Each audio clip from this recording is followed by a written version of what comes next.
వైఎస్ఆర్‌సీపీ అధినేత, మాజీ ముఖ్యమంత్రి జగన్ గారికి ఏమైంది?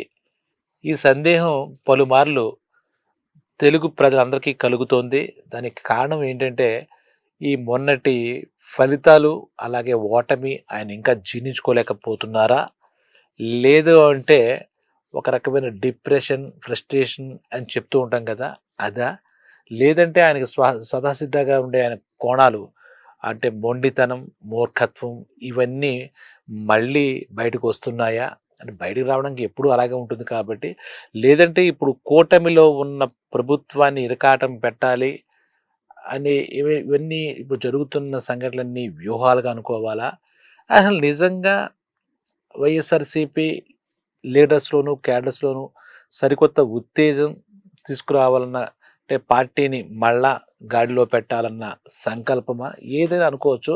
కానీ ఈ పనిలో ఆహ్, ఎలా పడితే అలా వెళ్ళి, లేదంటే ఒక తప్పులు చేసి కూటమి ప్రభుత్వాన్ని లేదంటే లా అండ్ ఆర్డర్‌ని ఆహ్, అంటే రెచ్చగొట్టి తను ఏదైనా అరెస్ట్ అయ్యి తద్వారా సానుభూతి పొంది మళ్ళా ప్రజలలో ఆహ్, నాయకుడిగా మళ్ళా పూర్వవైభవం తెచ్చుకోవాలనుందా? ఏమో మరి ఆయన మైండ్ సెట్ మనం ఎలా చెప్తాం గానీ, ఇటు రీసెంట్‌గా జరిగే సంఘటనలు చూస్తే అన్నీ తెలుసు. 5 ఏళ్ళు ముఖ్యమంత్రిగా చేశారు. శాంతి భద్రతలంటే ఏంటో తెలుసు. ప్రతీదీ తెలిసి ఆయన చేసే పనుల్లో బాధ్యత ఎంతవరకు ఉంటోంది అనే దానికి ఆలోచిస్తే ఏమి అర్థం కావట్లేదు. అంటే ఈ చట్టం తన పని తను చేసుకుంటుంది. మనం అనవసరంగా కక్ష సాధింపు చర్యలకు వెళ్ళకూడదనో, జగన్ మనం రెచ్చగొట్టినా మన సమయంతో ఉండాలనో, కూటమి పెద్దలు అలాగే మన ముఖ్యమంత్రి చంద్రబాబు నాయుడు గారు కావచ్చు, అలాగే డిప్యూటీ సీఎం పవన్ కళ్యాణ్ గారు గాని, నెమ్మదిగా ఉండేసరికి ఇంకా జగన్ గారిలో వీళ్ళని రెచ్చగొట్టాలి. సరే ఆయనతో పాటు ఉండే నలుగురు, ఐదుగురు ఆయనకి బాగా దగ్గరయ్యే వాళ్ళంతా కూడా ఏవేవో మాట్లాడదు ఇప్పటికీ ఎవరు పట్టించుకోవట్లేదు. మళ్ళా ఒక్కసారి మనం గుర్తించాలనే ఉద్దేశంతోనో కొన్ని సంఘటనలు ఇటీవల కాలంలో జరిగాయి. అందులో చాలా బాధాకరమైన విషయం ఏంటంటే, ఆయన అంటే 18థ్ తారీఖు పల్నాడు ఆయన ర్యాలీగా వెళ్ళి, అక్కడ ఎవరో వైసీపీ నాయకుడు ఎవరో విగ్రహ ఆవిష్కరణకి వెళ్ళాలి అనుకున్నప్పుడు, జరిగిన ఒక సంఘటన తెలుసుకుంటుంటే ఇప్పుడు వాటి విషయాలు బయటకొస్తే అందరికీ ఏమిటి ఇలా జరుగుతోంది? ఎందుకు ఈ రకంగా జరుగుతోంది? జగన్ ఒకప్పుడు అంతమంది అభిమానాన్ని చూరుకొని అఖండ మెజార్టీతో 5 ఏళ్ళు పరిపాలన చేసిన వ్యక్తి మళ్ళా నానాటికి ఈ రకంగా ఎందుకు మారుతున్నారు? ఇదేనా వ్యూహమా? ప్రతివ్యూహమా? ఎదుట కూటమి ప్రభుత్వాన్ని ఇరకాటాన్ని పెట్టడమా? ఏమి కాదసలు. చూస్తే మామూలు శాంతి భద్రతలు ఇంకాస్త శాంతి భద్రతలు తగ్గిస్తే ఏదో రకంగా రెచ్చగొడితే చట్టం తన పని తాను చేసుకొని ఈయన అరెస్ట్ అవుతే తద్వారా ఏదన్నా బెనిఫిట్ పొందాలన్నది ఏదైనా ఉద్దేశం ఉందేమో గానీ, అది రాజకీయ విశ్లేషణ మటుకు ఆయన ప్రవర్తన అర్థం కావట్లేదు. ఇందాక కోణం చూసినా ఆయన మొండితనం ఇదే కనపడుతున్నాడు. అక్కడ పోలీసులు కూడా మరి ఎటు నిర్ణయాలు తీసుకోలేక, ఈయనకి అడ్డు చెప్పలేక, అలాగే ఈయనకి ఊకొట్టలేక ఇబ్బంది పడుతున్నారన్న విషయం కూడా అర్థమవుతుంది. మొన్న 18వ తారీఖు ఆ పల్నాడులో జరిగినప్పుడు ఆ ఏటుకూరు అని ఏదో ఊరి దగ్గర సర్వీస్ రోడ్‌లోకి వెళ్తున్నప్పుడు యాక్చువల్లీ ఆ పోలీసులు చెప్పిన మాటలు బట్టి చూస్తే క్యాన్వాయ్‌లో 11 వెహికల్స్ ప్లస్ 3 వెహికల్స్ మొత్తం 14 వెహికల్స్‌కి ఇస్తే ఈయన ఈయన ప్రాబల్యం చూపించాలి, లేదంటే ఈయన ప్రభావం చూపించాలని 50 వెహికల్స్‌లో వెళ్లారు అంటున్నారు. మరి ఆ 50 వెహికల్స్‌లో ఎందుకు వెళ్లారని మరి పోలీసులు అప్పుడు ప్రశ్నించారా? అప్పుడు మాజీ ముఖ్యమంత్రి లేదంటే రాబోయే ముఖ్యమంత్రి కూడా కావచ్చు. ఇంతకుముందు ఆయన ఒక వార్నింగ్ కూడా చేశారు. మా కార్యకర్తలు గాని, మమ్మల్ని గాని, నాయకులు గాని ఎవరు ఇబ్బంది పెడితే ఖబర్దార్ పోలీసులారా మీరు ఎక్కడ సప్త సముద్రాలు దాటినా కూడా మిమ్మల్ని తెచ్చి మీ అంతు చూస్తా ఉన్న టైప్‌లో కొన్ని ఏవో చెప్పారు. మరి అలా అయినా జరుగుతాయని ఏదన్నా వీళ్ళకి భయం కలుగుతుందా పోలీసులకి? అసలు పోలీసు ప్రవర్తన అంటే పోలీసు యంత్రాంగంలో ఆ పర్టిక్యులర్ ప్లేస్‌లో ఎందుకొచ్చిన గొడవని మాట్లాడకుండా ఊరుకుంటున్నారో తెలియట్లే కానీ, మరి వాళ్ళకి కూటమి ప్రభుత్వం వాళ్ళు ఏ రకమైన ఇన్‌స్ట్రక్షన్ ఇచ్చారు అనేది కూడా మనకు అర్థం కాకుండా ఉంది. ఎందుకంటే ఒకాయన చనిపోయారు. చీలి సింగయ్య అని చెప్పి ఒక కారు కింద పడి చనిపోయారు. ఆయనొచ్చి మళ్ళా వైఎస్ఆర్‌సీపీ కార్యకర్తే. ఈ జగన్ కారు వెళ్తున్నప్పుడు కాన్వాయ్‌లో వెళ్తున్నప్పుడు ఆయన కారు పైకెక్కి ప్రజలందరికీ అభివాదం చెప్తున్నప్పుడు కొంతమంది పూలు జల్లుతారు. ఆ పూలు జల్లుతున్నప్పుడు ఒక కారు టైర్ కింద పడిపోయి ఆయన పాపం అర్ధాంతరంగా, అకారణంగా ఒక దుర్మరణం పొందాడని చెప్పాలి. సింగయ్య అని చెప్పి ఒక కార్యకర్త. సరే ఇంకా ఆయన కులం కూడా రాజకీయం చేస్తారు. ఒక దళిత కార్యకర్త అనుకోవచ్చు. అప్పుడు ఆ టైంలోనే వాళ్ళ మిసెస్ ఏదో కేస్ పెడితే పోలీస్ స్టేషన్‌లో ఏదో సెక్షన్ గురించి ఏదో మార్చారట. తర్వాత తీగ లాగితే డొంక కదిలిందన్నట్టుగా అక్కడ ఉన్నటువంటి సీసీ ఫుటేజు, కెమెరాసు అలాగే దాని పేరేంటి డ్రోన్ కెమెరాలు ఈ వీడియో ఫుటేజ్ సాక్ష్యంగా చూస్తే గనక ఆ కాన్వాయ్‌లో వేరే కారు కాదు. జగన్ గారు ఎక్కిన కారే ఈ చీలి సింగయ్య గారి మీద ఎక్కడో ఆ మెడకి ముందు టచ్ అవ్వడం, తర్వాత పక్కటెముకలు ఏదో విరిగిపోవడం, అక్కడి నుంచి ఆయన పక్కకి లాగి ఇదేమి పట్టనట్టుగా వాళ్ళ యాత్ర ఆ ర్యాలీగా వాళ్ళు వెళ్ళడం, ఆ విగ్రహావిష్కరణ ఏదో చేయడం అన్నట్టుగా అక్కడ జరిగిపోయింది. అక్కడ కారులో ఉన్న వాళ్ళందరికీ కూడా స్పష్టంగా అక్కడ ఉన్న జనం అతను కారు కింద పడిపోయాడు అరుస్తారు మామూలుగా అయితే. అరిస్తే తెలుస్తుంది. ఒక మనిషి కారు కింద పడిపోయాడు, చచ్చిపోయాడు చచ్చిపోబోతున్నాడు ప్రమాదం అన్న విషయం అక్కడ మొత్తం అందరికీ తెలుస్తుంది. పోనీ వెనకాల కాలేజీలో వీళ్ళ కారు కిందే పడ్డాడంటే ఆ టైంకి ఏదో వాళ్ళు ప్రాథమిక విచారణలు బట్టి అంటే ఆ ఎస్పీ గారు ప్రెస్ మీట్ పెట్టి తర్వాత మళ్ళా కాదు ఇది జగన్ గారి కారులోనే పడ్డారని చెప్పి ఆ సెక్షన్‌లో మార్చారు. ముందు ఏదో కాదు దేవినేని అవినాష్ వాళ్ళ అనుచరుడు కారు అదేదో అలాగేదో రాసుకున్నారట. పాపం ఆ టైంలో వాళ్ళకి విచారణలో ఏమీ తెలియలేదట. ఆ ఎస్పీ గారు చెప్పినటువంటి ప్రెస్ మీట్ వివరాలు బట్టి మనకి ఇప్పుడు అన్నీ చూసిన తర్వాత మాకు వివరాలు అర్థమవుతాయి. ఇది జగన్ గారి కారే. జగన్ గారు కూడా తెలిసి ఉండొచ్చు అనే ఉద్దేశంతో అంటే ఇప్పుడు ఈ కేసు పెట్టినప్పుడు ఫైల్ చేసినప్పుడు ఏ1, ఏ2 అలా అంటాం కదా! అంటే ఆ ఏ1గా కారు డ్రైవ్ చేసిన ఆయన వస్తాడు కంటే జగన్ గారి కార్ డ్రైవర్ రమణారెడ్డి పేరు. అలాగే కారులో కూర్చున్నటువంటి పెద్ద మనిషి ఈయన ఏ2. అలాగే చూసుకుంటే ఆయన పిఏ ఒకఆయన వెంకటేశ్వర రెడ్డి ఎవరో పిఏ ఆయన ఒకడు. తర్వాత వాళ్ళ నాయకుడు వైవి సుబ్బారెడ్డి గారు, పేర్ని నాని గారు, అప్పుడే మాజీ మంత్రులు. అలాగే విడుదల రజని వీళ్ళంతా కూడా అదే ఫార్చ్యూన్ అని చెప్పేసి అదే కారులో ఉన్నట్టుగా మనకు అర్థమవుతుంది. దాంతో రమణారెడ్డి ఏ1, జగన్ గారు ఏ2, ఏ3 పిఏ చెప్పాక జగన్ గారు పిఏ, ఏ4 సుబ్బారెడ్డి గారు, ఏ5 పేర్ని నాని గారు, విడుదల రజని ఏ6 ఈ రకంగా వాళ్ళు కేసు నమోదు చేశారు. ఎంత హాస్యాస్పదంగా ఉంటుందంటే అందులో ఉన్న 6గురికి మన కారు కిందే పడితే కూడా స్పృహ లేదా? ఆ మనిషి ప్రాణం పట్ల విలువ లేదా? పైగా వైఎస్ఆర్‌సీపీ కార్యకర్త అంటున్నారు. లేదంటే ఈ ఈ మర్డర్ అని అనకూడదు. ఈ యాక్సిడెంట్‌ని కూడా వాళ్ళకి అనుకూలంగా మార్చుకుని ఇది వేరే కారు కింద పడిందని చెప్పి అంత ఉదాసీనంగా ఒక ప్రాణం అక్కడ కారు కింద ప్రమాదంలో పడిపోయి గిలగలా కొట్టుకుంటుంటే కూడా ఇక రాజకీయం ఏంటి? రాజకీయ ప్రాబల్యం ఏంటి? ప్రచారం ఏంటి?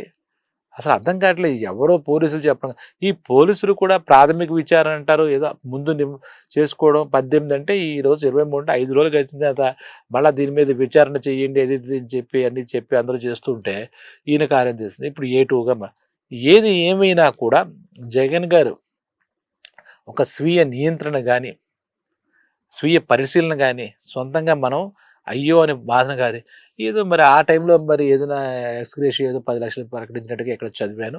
ఆ మాట ఎలా ఉన్నా ఈ ఈ నేరాలు చేయడంలో అంటే ఏదో చెప్తారు. ఒక నేరం చేసినా 100 నేరాలు చేసినా శిక్ష ఒకటే అన్నట్టుగా దానికి సిద్ధమైపోయారా? అక్కడి దాకా వస్తే ఏం చేద్దాము అనే ధైర్యమా? అంటే తప్పు లేదు. ఆ డ్రైవర్ నడుపుతారు. ఆ కారు తట్టుకుని కింద పడి ఉండొచ్చు. లేకపోతే వేరే కారు గుద్దుకుని అవన్నీ ప్రాథమికంలో తెలుస్తుంది అని అనుకోవచ్చు. ఇక వీళ్ళు ప్రెస్ మీట్‌లో విలేకరుల ప్రశ్నకి ఈ ఎస్పీ గారు గాని, డీఐజీ గారు గాని వాళ్ళు చెప్పే సమాధానాలు కూడా చాలా ఆశ్చర్యంగా ఉన్నాయి. వాళ్ళ అంతటి పెద్ద పొజిషన్‌లో ఉన్నవాళ్ళు అప్పుడు ఆ సెక్షన్‌లు ఉన్నాయి. ఇప్పుడు కొత్త సెక్షన్‌లు కలిపాం. ఇప్పుడు కొత్తగా వీళ్ళ మీద ఎఫ్ఐఆర్ అది నమోదు చేసామని చెప్తారు గానీ, అంటే ఒక ఎఫ్ఐఆర్ చేసేటప్పుడు ఎఫ్ఐఆర్ అంటే ఫస్ట్ ఇన్వెస్టిగేషన్ రిపోర్ట్‌లో కూడా బేసిక్స్ అక్కడ తెలియట్లేదా?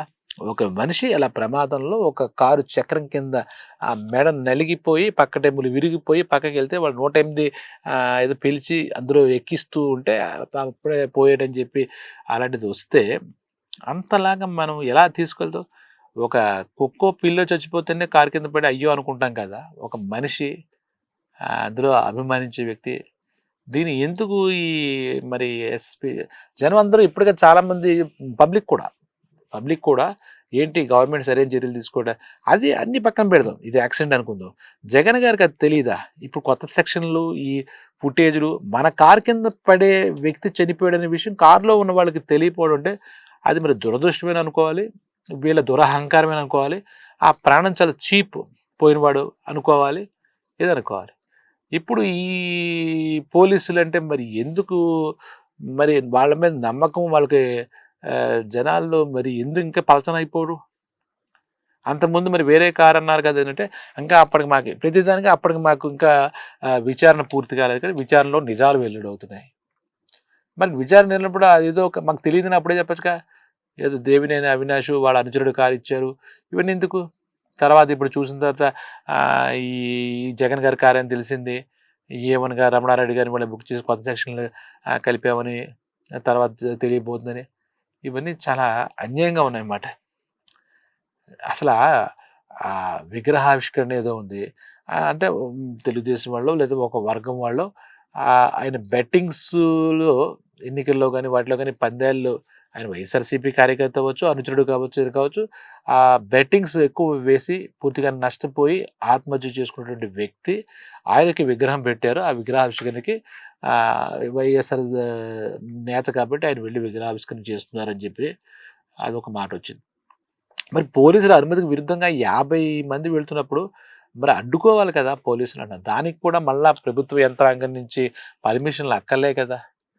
అలాగే కారు కింద ఒకళ్ళు పడిపోయినప్పుడు అక్కడ పోలీసులు కూడా ఒక మాజీ ముఖ్య వెళ్తున్నప్పుడు చుట్టూ ఉంటారు కదా! వాళ్ళు కూడా ఫిజికల్‌గా చూస్తారు కదా!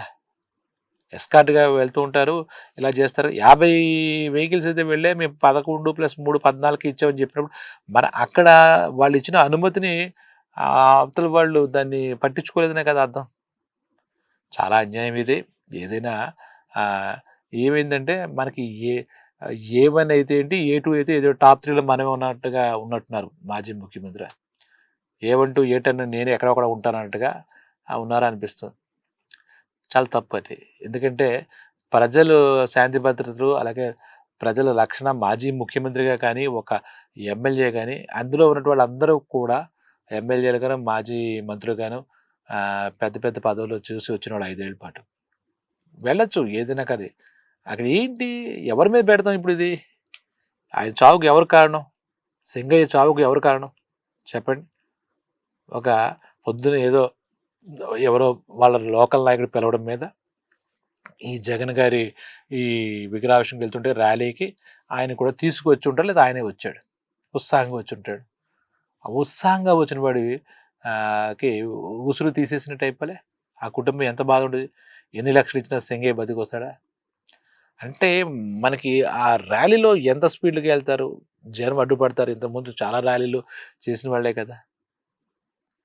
దీనికి పైగా ఎవరో కారు అది ఇది అని చెప్పడం ఎందుకు? ఇలా ఎందుకు దీనివల్ల సాధించే ప్రగతి ఏముంది అంటున్నా. సాధించే ప్రగతి ఏముంది? ఏదైనా సమస్యలపై పోరాటమా? వాళ్ళ కార్యకర్త ఇప్పుడు పోనీ ఆ విగ్రహం పోయినాయన ఎందుకు పోయాడు? బెట్టింగ్‌లో ఆడిపోయాడు అనట్లే. ఆయన మీద అభిమానం ఉండొచ్చు. దానికి కంపల్సరీ ఒక ప్రోటోకాల్ పోలీసులు చెప్పినటువంటిది వినాల్సిన బాధ్యత అంతకుముందు ముఖ్యమంత్రిగా ఎదురు చేసిన జగన్ గారికి ఉంది కదా! జగన్ గారు ఇవన్నీ గమనించాలి. ప్రతిదానికి మీరు సమాధానం చెప్పగలరు. ఎప్పుడేం జరుగుతుందని ఎదురు చూస్తూ ఉండొచ్చేమో మీరు. మమ్మల్ని ఏదో ఒక కారణం చెప్తే, మళ్ళా అలలు జరిగితే, మీకు మళ్ళా సానుభూతి రావడం, మంచి పనులు తీసుకొని, మళ్ళా మనుషుల్లో అందరిలో దేవుళ్ళ మీరు ఎదగాలిగా. ఆ కూటమి ప్రభుత్వానికి ఏమైందా? మీకేమైంది కాదు. అక్కడ అమాయకుడైనటువంటి చీలి సింగయ్య ప్రాణం పోయింది కదా అంటున్నా. మీరు మళ్ళా అందరి నోట్లో పడి ఏ1, ఏ2, ఏ3 అని మీరు మళ్ళా ఆ ముద్రలు వేయించుకోవడం కదా! ఇది ఎంతవరకు సమంజసం? అసలు చనిపోయినప్పుడు తెలీదంటున్నాను. మీరు స్పందించే విధానం ఇదేనా అని జనం అందరికీ కూడా పాపం చాలా ఉంది. ఏవి రమణారెడ్డి డ్రైవర్ కాబట్టి ఆయన అదుపులో తీసుకున్నాం. ఇది ఏముంది కాస్త నాన్ బెయిలబుల్ వారెంట్ ఏదో వచ్చేస్తుంది మనకి. బెయిల్ వచ్చేస్తుంది. నాన్ బెయిల్ పెద్ద ప్రాబ్లమ్ లేదు. అంతా ఎలా తీసుకుంటారు? మీ పార్టీయా? మా పార్టీయా? ఆ పార్టీ, ఈ పార్టీ కాదు. ఒక మనిషి చనిపోతే మనం స్పందించే విధానం ఇది. మనిషిలో మానవత్వం పోతుందా? అలాంటి మీలాంటి పెద్దల్లో మానవత్వం పోతే ఇంక పబ్లిక్ ఎంత నిర్లక్ష్యంగా ఉంటారు. అంతకుముందు రపా, రపా, రపా అని ఏదో మాట్లాడితే వాడెవడో, మీరు కూడా అదే రకంగా. ఏంటిది?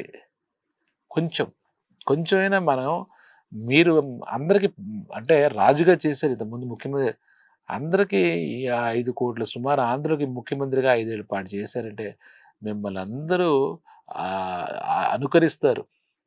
మిమ్మల్ని అందరూ అనుకరిస్తారు. యథా రాజా తథా ప్రజ అంటారు. మరి దాని మీద మళ్ళా ఇప్పుడు కూటమి ప్రభుత్వం మీ మీద సదరు వీటన్నిటి మీద ఇంకా ప్రభుత్వం ఏం వద్దా? దీన్ని మీరు ఇంకా 4 ఏళ్ల పాటు ఉంది. ఇలాగే మీరు ప్రవర్తిస్తూ ఉంటే అంటే ప్రవర్తిస్తూ ఉంటుంటే అక్కడ అనుమతులు లేకుండా అంతమంది జనంతో ర్యాలీ ఎందుకండి నేననేది ఇది. అక్కడ ఉన్నటువంటి పరిస్థితుల్లో మీకేనా అవుతే మీరందరికి కావాల్సిన వ్యక్తి కదా! అలాగే మీతో పాటు వచ్చిన మీ సహచర మంత్రులకేనా అవుతాయి? వీళ్ళందరికీ ఎలా రక్షణ ఉంటుందంట? ఆయనేదో పోయారు అల్పప్రాణి పాపం సామాన్య మానవుడు. సరే మీకేదైనా అవుతే దానికి అప్పుడేం చేద్దాం? మీరందరూ మీరు నెక్స్ట్ ఎలక్షన్‌లో మీరు వస్తానని భరోసాతో ఉన్నారుగా. అపోనెంట్‌గా మీరు ఒక్కళ్ళే ఇప్పుడు మిగిలారు కదా! ఆంధ్రప్రదేశ్ రాష్ట్రానికి. మరి మీకేనా అవుతాయి? మిమ్మల్ని అభిమానించేవాళ్ళు ఈ ప్రజలందరికీ ఎవరు సమాధానం చెప్తారు? సమాధానాలు ఎందుకు? ఫస్ట్ ఆఫ్ ఆల్ ఏనా అవుతాయి? కాబట్టి జగన్ గారు ఇప్పుడు మీరు అన్ని చాలా కేసులు ఏ1గా ఉండొచ్చు కాదనట్లేదు. ఇప్పుడు ఏ2గా మారారు. ఏదో ఒక ఏ1, ఏ2, ఏ3 ఏదో ఒకటి. ఇంక వీటికి స్వస్తి పలకండి. ప్రజలకి ఏది మంచి ఏది చెడు మీ ఫైటింగ్ ప్రజల సమస్యల మీద చేయండి. ప్రజల గుండెల్లో మళ్ళా స్థానం కల్పించుకోండి తప్పితే అనవసరంగా అనుమతులు లేని వాటికి వెళ్ళడం, ర్యాలీలకు వెళ్ళడం, ఇలాగ అమాయక ప్రజల చావుకు ఒక రకంగా మీరు కారణం కావడం, అలాగే మీ అందరిపైన మిమ్మల్ని అందరూ అలా అలా నోళ్ళు పారేసుకోవడం, మళ్ళా మీ చరిత్రలో ఏ2గా మళ్ళా మీ పేరెక్కడం, ఇదంతా ఎంతవరకు కరెక్ట్ అని మీలాంటి పెద్దలకి ఎవరు చెప్తారంటున్నాను. రాజకీయ విశ్లేషకులు లేదా విశ్లేషకులు ప్రజలు రకరకాల మాటలు అనుకుంటారు. అవన్నీ పక్కన పెట్టండి. ఒక నిర్మాణాత్మకంగా మీరు ఈ పరిస్థితులు ఎదుర్కోవచ్చు కదా అంట. అదే తప్పితే ఈ రకంగా జనాల నోళ్ళలో పడి ఏం సాధిస్తారు? ఏదో పిల్లి కళ్ళు మూసుకుని పాలు తాగిందంటారు. ఎవరో చూడలేదని అనుకుంటారట. అలాగే మీ బండి మీద మీ బండి కింద పడి ప్రాణం పోగొట్టుకున్న సింగయ్యని మీరు చూడలేదు. ఆయన చావు మీకు తెలీదు. ఏదో క్యాన్వాయ్ కింద పడి చనిపోయాడు అనుకుంటే మరి ఎలాగా అసలు దీన్ని ఎలా తీసుకోవాలి? కాబట్టి అర్థం చేసుకోండి. మీరు నిర్మాణాత్మకంగా ఎదిగి ప్రజల గుండెల్లో శాశ్వత స్థానం పోండి. ఎందుకంటే తర్వాత మనకి ఏమనుకున్న ప్రయోజనం లేదనమాట. ఏమనుకున్నా ప్రయోజనం లేదు. ఒక ప్రమాదం జరిగిన తర్వాత ప్రమాదానికి ముందు నివారణ చర్యలు తీసుకోవాలి తప్ప ప్రమాదం జరిగిన తర్వాత ఏముంది ఆ పోలీస్ ప్రెస్ మీట్లు, పోస్ట్ మార్టం రిపోర్ట్లు, తర్వాత మీరు ఏ1, ఏ2లో మీ నెంబర్లు, అంతకనే లేదు. దయచేసి జగన్ గారు మీ ధోరణి మార్చుకోండి. మీరు కాసేపు మీరు ఏదైనా మీ పద్ధతిలో మీరు ఎలా చేయాలని వ్యూహాత్మకంగా వెళ్ళడం తప్పులేదు కానీ ఇటువంటి వ్యూహాల వల్ల పెద్ద ఉపయోగం లేదు. శాంతి భద్రతతో అల్లరి చేయడం వల్ల రాజకీయంగా ఏమవుదు. వాళ్ళు చాలా స్ట్రాంగ్గా ఉన్నారు కూటమి ప్రభుత్వం. వాళ్ళు ఎదుర్కోవడానికి ప్రజారంజకంగా మీరు ఏం చేయొచ్చో చూసి తద్వారా మీరు మళ్ళా పూర్వపు జగన్లా తయారవ్వండి. ఖచ్చితంగా మీకు ప్రజల అండ ఉంటుంది. ఎప్పుడూ అప్ అండ్ డౌన్స్ ఉంటూనే ఉంటాయి జీవితంలో. మీకు చెప్పాల్సిన విషయం కాదు. ప్రతి మనిషి ఉంటుంది. రాజకీయాల్లో కూడా ఓటమి, గెలుపులు ఉండుంటాయి. కాబట్టి గెలుపు దిశగా వెళ్ళాలంటే ఏం చేయాలని మీరు ఆలోచించండి. ఆ పద్ధతిలో వెళ్ళండి అని కోరుతూ సెలవు.